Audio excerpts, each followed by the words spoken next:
If you are going to EDC Las Vegas 2023, I am answering some questions about EDC Las Vegas based on my experience this past year. And this is going to be part 2. So if you haven't checked out part 1, I will link it down below for you guys. This was my 4th EDC this past year. I have vlogs on my YouTube channel for you guys to check out. I didn't get a chance to talk about my experience, so I asked for some questions and I'm finally answering them. So let's go ahead and dive back in. This video is going to cover about the EDC experience as well as some logistical things. Without further ado, let's get into it. So let's kick it off by talking about the EDC experience. So when talking about the experience, this person asked, it looked super crowded. Is it always like that, or did they oversell this year being 2022? It was super crowded this year, it felt like, but that is probably what the normal capacity will look like from here on out. That is because they opened up the festival grounds to be the entire speedway, which means they could sell more tickets. And I definitely felt like it was super crowded. You definitely have to plan when you're going to navigate from stage to stage. It really only felt crowded though. Like if I think back, so it starts at 7 p.m., goes till 5 a.m., 6 a.m. And honestly, the peak time would probably be 10 a.m. to like maybe 3 or 4 a.m. I would say. Like around the 3 a.m. time is when people start dwindling, you know what I mean? So definitely during those peak times, you will feel it. However, if you go early, you might not feel like it's as crowded. And if you stay later till the sun rises, you know, then it might not be as crowded. But from those peak hours, you definitely can feel it. So I always say if you're going, you know, from circuit grounds to kinetic field, like you're going to want to plan like 15 minutes at least to get from one stage to the other, you know, especially during those peak times. I don't know if it was oversold. It was just, you know, that's the capacity that they can have it at, you know? So I go back and forth between like, just because you have more space, you shouldn't sell more tickets. However, it's a business, you know what I mean? Same thing, like just because you have this space doesn't mean you should fill, you know, it with more stuff, which I know that they want to have like different activations and things like that. But it does cause like some sound bleed between stages. It also, you know, creates a different experience for certain things. So that's kind of like my 2 cents on it. But again, it's a business. They're going to sell tickets if they can. Insomniac does do a really great job in terms of experience with some of those things. However, I did feel like between the amount of people and the amount of things that there were, it was just hard to navigate with all of these different things in the way almost, you know what I mean? Like there are certain walkways, but there could be more, but there's just more like activations and other things, which I admire because I like having that experience. Next one, what was the best food you tried at EDC? So with the food, my tried and true is the chicken hibachi rice bowls that you can get by Base Pod. That is what I always get. I don't think I tried anything else. I think that was honestly the only food I got all 3 days. I didn't camp this year, but camp also does have some really solid food. It is expensive, but I do like the hibachi bowls. I think they're like $12, I want to say, but they're really filling. And like for someone that is more fitness focused, like a simple chicken rice bowl does the job for me, you know? Next question about the crowd. Do you feel the crowd has changed and isn't as friendly as before? This happens every EDC, I feel like. I go to EDC, I have a great time, and then like I come back and I hear like Plur's dead, the crowd was awful, EDC, the vibes have changed. Like I've heard all of these things, but I didn't feel that myself, you know, which doesn't mean it didn't happen. However, I didn't really have a bad crowd experience the past 2 years. I feel like we've had pretty solid crowd experiences. I think there was probably only one bad crowd experience at Dr. Fresh, but that was because like a fight almost broke out or something. That was last year. But even this year, like as long as you say, excuse me, you smile at people, you're nice to each other, like you shouldn't have too much of a problem.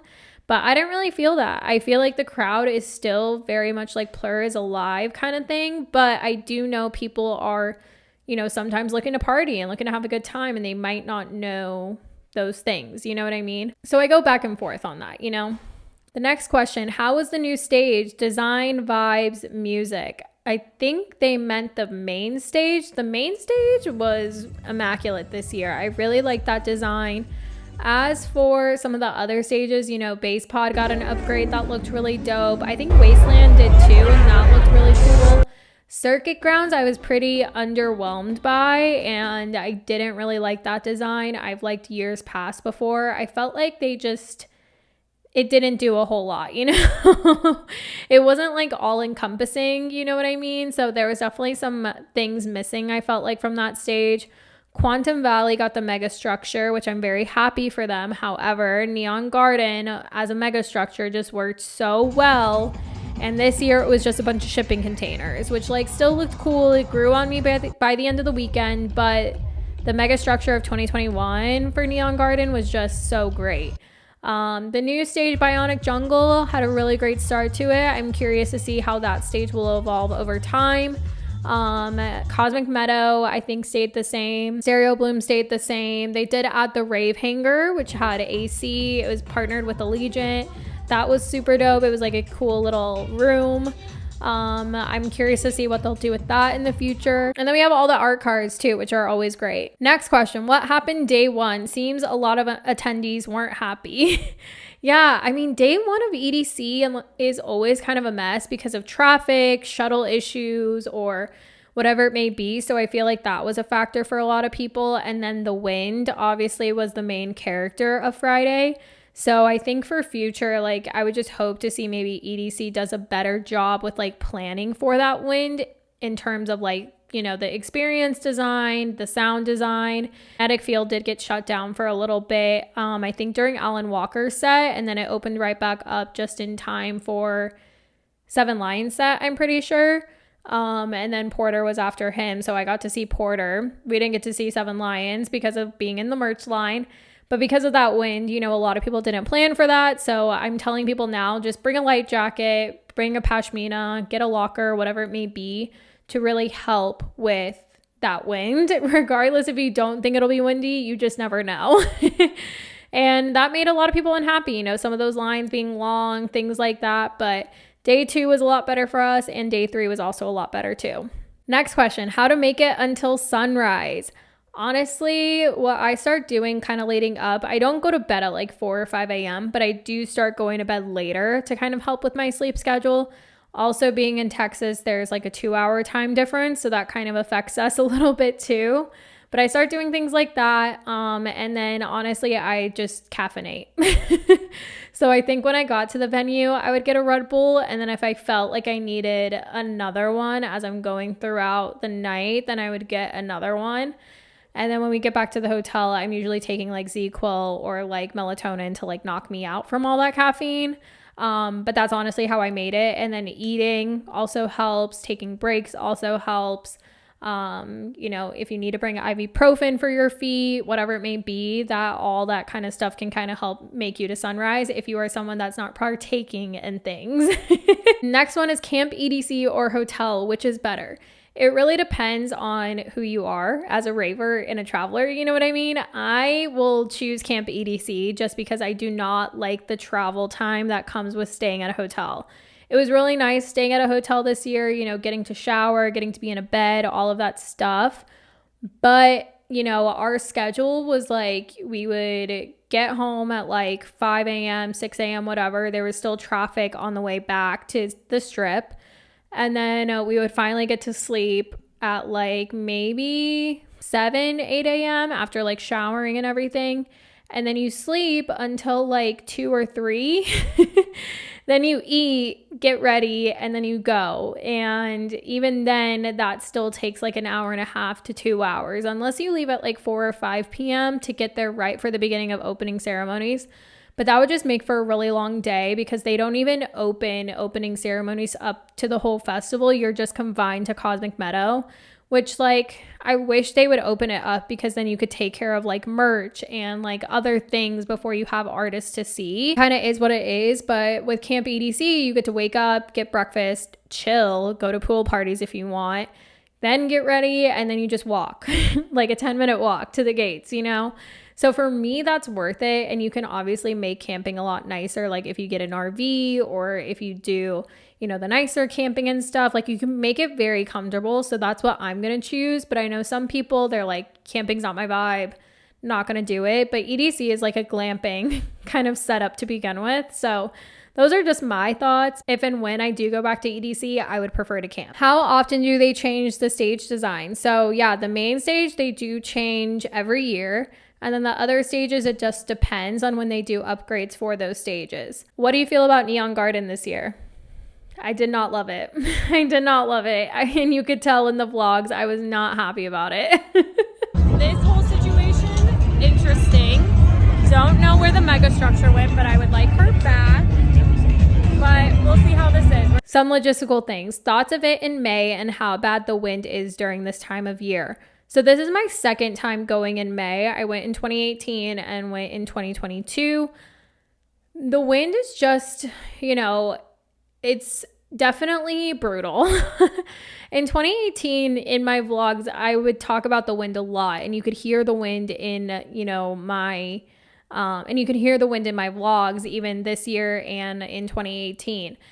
And they're probably always going to keep it in May. October would just be too close to EDC Orlando, so they need to give space between that.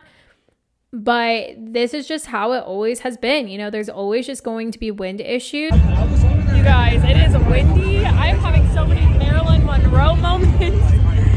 As a fan and attendee, you do have to plan for it and bring, you know, some warm clothes and stuff, and maybe get a locker just in case and stuff like that. So they're probably always going to keep it in May. So I just hope that they can continue to like improve and optimize for that wind and for the experience of the fans as well. Did you have FOMO for camp sets? Yes, I forgot to mention this with my Camp EDC or hotel. I did have some FOMO for the after party and pre-party sets.